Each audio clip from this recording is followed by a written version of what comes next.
ഇമാം തബറാനി ഉദ്ധരിക്കുന്ന പ്രസിദ്ധമായ ഒരു ഹദീസുണ്ട്.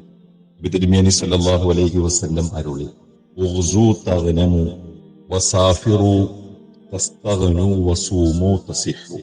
നിങ്ങൾ അള്ളാഹുവിന്റെ മാർഗത്തിൽ ശത്രുക്കളോട് പോരാടുക. ഭൗതിക ആത്മീയ ലോകങ്ങളിൽ നിങ്ങൾക്ക് സമ്മാനങ്ങൾ നേടാം. നിങ്ങൾ ജനങ്ങൾക്കിടയിലൂടെ സഞ്ചരിക്കുവിൻ.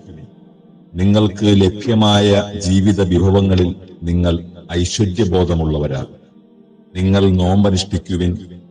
നിങ്ങൾ ആരോഗ്യമുള്ളവരാകും.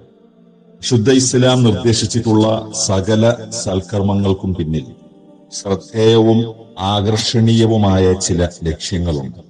അള്ളാഹുവിനെയും അവന്റെ റസൂൽ സല്ലല്ലാഹു അലൈഹി വസല്ലമ തങ്ങളെയും അനുസരിക്കുക, വഴിപ്പെടുക എന്ന മർമ്മപ്രധാന ലക്ഷ്യം കൂടാതെ ഏറ്റവും ചുരുങ്ങിയ പക്ഷം എല്ലാ ആരാധനകൾക്ക് പിന്നിലും 3 ലക്ഷ്യങ്ങളുണ്ട്. ആരാധന അനുഷ്ഠിക്കുന്നവൻ പ്രസ്തുത ആരാധനകളിലൂടെ ആ 3 ലക്ഷ്യങ്ങൾ പൂർത്തീകരിച്ചവരായിത്തീരുന്നു. അൽ ഹിക്മത്തു ശർഇയ്യ, മതപരമായ ലക്ഷ്യം. അൽ ഹിക്മത്തു തുബ്ബിയ, ആരോഗ്യവുമായി ബന്ധപ്പെട്ടത്. അൽ ഹിക്മത്തുൽ ഇജ്തിമാഇയ്യ, സാമൂഹ്യപരമായത്. സൂക്ഷ്മമായ പഠനങ്ങളിലൂടെയും അന്വേഷണങ്ങളിലൂടെയും ഇബാദത്തുകളുടെ ഈ 3 ലക്ഷ്യങ്ങൾ നമുക്ക് ഗ്രഹിക്കുവാനാവും. എന്നോടുള്ള സ്മരണ നിത്യമാക്കുന്നതിനായി നിങ്ങൾ നമസ്കരിക്കുക. നിശ്ചയം നമസ്കാരം സകല തിന്മകളിൽ നിന്നും വൃത്തികേടുകളിൽ നിന്നുമുള്ള സംരക്ഷണ കവചമാണ്. നമസ്കാരത്തിന്റെ മതപരമായ ലക്ഷ്യങ്ങളിലേക്ക് സൂചന നൽകുന്ന വിശുദ്ധ ഖുർആനിലെ ചില പരാമർശങ്ങളാണിത്. നമസ്കാരത്തിന്റെ സാധുതയ്ക്ക് നിർബന്ധ നിബന്ധനയായ വുളൂഇന്റെ അഥവാ അംഗശുദ്ധിയുടെ പ്രാധാന്യതയും നമസ്കാരത്തിന്റെ പ്രത്യേകമായ ഘടനയും നമസ്കാരത്തിലൂടെ ലക്ഷ്യമിടുന്ന ആരോഗ്യ പരിപാലനത്തിന്റെ ഭാഗങ്ങളാണ്. നിങ്ങൾ നമസ്കാരത്തിനായി നിൽക്കുമ്പോൾ ചിട്ടയോടെയും ക്രമമായും വരികൾ നിൽക്കുക. സഫുകൾ നേരെയാവാത്ത പക്ഷം നിങ്ങളുടെ ഹൃദയങ്ങൾ പരസ്പരം അകന്നു പോകും. ഈ തിരുവചനം നമസ്കാരത്തിന്റെ സാമൂഹ്യ ബന്ധങ്ങളുടെ സുദൃഢതയാണ് പ്രകടമാക്കുന്നത്. അതിബൃഹത്തായ സാമൂഹിക വ്യവസ്ഥാപിത ഘടനകളിലേക്ക് സംഘടിത നമസ്കാരം മനുഷ്യനെ വഴി നടത്തുന്നു. ഇതൊരു ഉദാഹരണം മാത്രമാണ്.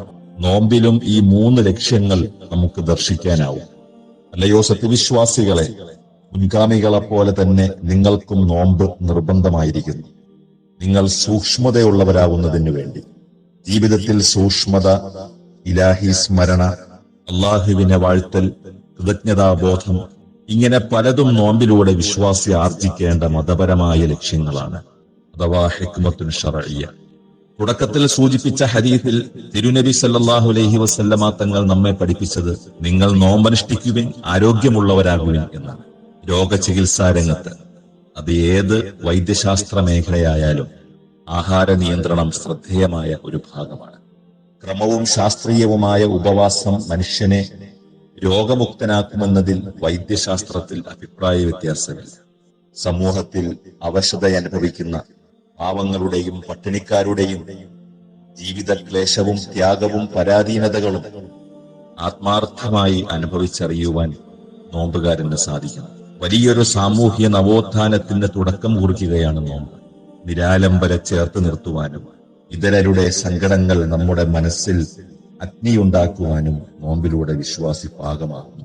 ജനങ്ങളോട് കരുണ കാണിക്കാത്തവരോട് അള്ളാഹുവും കരുണ കാണിക്കില്ല.